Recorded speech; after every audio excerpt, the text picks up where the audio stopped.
Ek het so 'n paar woorde neergeskryf wat jong mense baie keer ervaar oor die wêreld.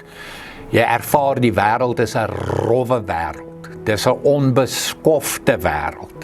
Jy voel partykeer dis 'n wrede wêreld, 'n wêreld waarin jy net seer kry. En dan sê ek altyd binne hierdie wrede wêreld en onbeskofte en rowwe wêreld, soek 'n mens na ware blydskap en jy soek na ware vreugde.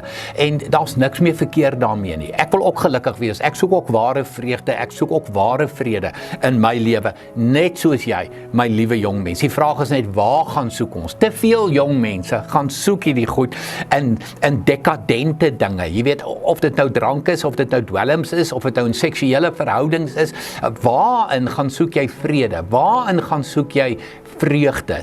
Daai goed is tydelik. Hoor Psalm 16 vers 11. U, Here, leer my hoe om te lewe. By u is daar oorvloedige blydskap. Hoor hierdie. Waar's die blydskap? By u, Here. Uit u hand kom net wat mooi is. Psalm 16 vers 11, spesiaal vir jou, jy wat blydskap soek, jy wat geluk soek, jy wat vreugde soek en wat vreugde soek, en dis almal van ons. So spandeer tyd met die Here, gaan sit met die Here, met in jou blydskap, in jou seer, in jou pyn, en ervaar sy oorvloedige blydskap.